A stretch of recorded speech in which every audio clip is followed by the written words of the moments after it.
Oui, depuis 15 ans, la Fédération nationale CAMI Sport et Cancer organise des cours de sport spécifiques pour les malades atteints d'un cancer ou en rémission. Faire oublier aux élèves leur maladie le temps d'un cours de sport tout en réduisant les effets secondaires et la toxicité des traitements. Faire du sport présente beaucoup d'avantages pour les malades qui souffrent d'un cancer. Reportage Delphine Renaud et Lionel Simon. Et vous inspirez et vous passez à droite, doucement, nez, et vous ouvrez bien toute la cage thoracique. San, voilà, grandissez-vous. Chi, toujours le nombril rentré. Lock. Geste simple et précis, tous les élèves sont concentrés. Débutants ou confirmés, ces karatékas ont tous la même particularité. Ils souffrent ou ont souffert d'un cancer. Bien relâché, lock. Nez, chi, soufflez, voilà. Faire du sport tout en étant malade, c'est ce que propose cette fédération. Tire l'omoplate, voilà. Nez. D'accord, c'est ça qui m'intéresse, la partie dans le dos. Mais attention, ce n'est pas parce qu'ils sont malades que ces élèves font du sport à moindre effort. Et avec la main opposée, vous allez prendre votre pied. Il est là, regarde, il est ici. Reste vers l'avant, Agnès, je m'en occupe. Il y a 2 ans, Agnès apprend qu'elle a un cancer du sein. Alors qu'elle est encore en chimiothérapie, elle commence à pratiquer le karaté. Et très vite, elle en ressent les bénéfices. Ça, c'est un visage épanoui dans l'étirement. Ça va, Agnès? Et ce qui est assez extraordinaire, c'est après. C'est-à-dire que pendant la séance, on souffre, forcément, mais on se focalise sur la douleur physique et on en oublie toutes nos douleurs qui viennent du traitement.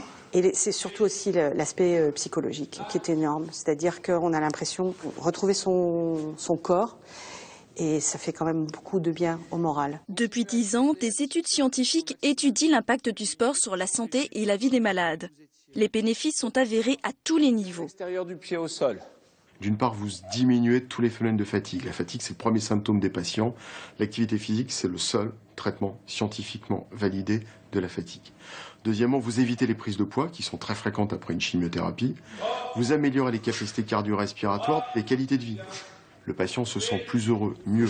Vous améliorez ses insertions sociales. Le patient a plus d'interactions dans la société.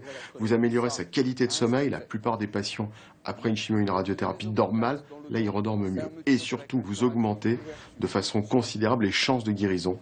C'est 50% de rechute en moins de tous les cancers qu'on a pu étudier. C'est-à-dire le sein, le côlon, la prostate. Allez, itch. Nez encore. Sam, voilà. Depuis quelques mois, Edith se bat contre un cancer du sein. Très rapidement, alors qu'elle était encore sous traitement, elle a ressenti le besoin de faire du sport. La danse au départ et aujourd'hui, pour la première fois, le karaté. Plus ça marche. Si, normalement. Il y a eu des moments difficiles, on est obligé de s'arrêter pendant les plus gros pics au moment de la chimio. Bien sûr, l'opération, on est obligé de s'arrêter. Puis là, comme ça va un petit peu mieux, alors j'ouvre un petit peu les horizons et voilà, j'essaye d'en faire un peu plus. Ça permet finalement de redevenir un peu plus soi et de se sentir mieux. Le cœur, il va mieux après. Là, c'était exactement le cas aujourd'hui. J'étais fatiguée, j'ai pas bien dormi. Et là, ça va mieux. Ça va mieux, et là, ça y est, il s'est calmé, il est tranquille, et je peux continuer ma journée. Edith reviendra dès la semaine prochaine à ses cours de karaté. Pour préserver ce bien-être physique et moral, il faut pratiquer en moyenne 3 séances de sport par semaine.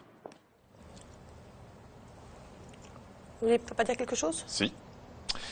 J'attendais que vous me donniez la parole. Ces cours existent dans de nombreux départements et pour avoir plus de renseignements, vous pouvez aller sur le site internet sportetcancer.com.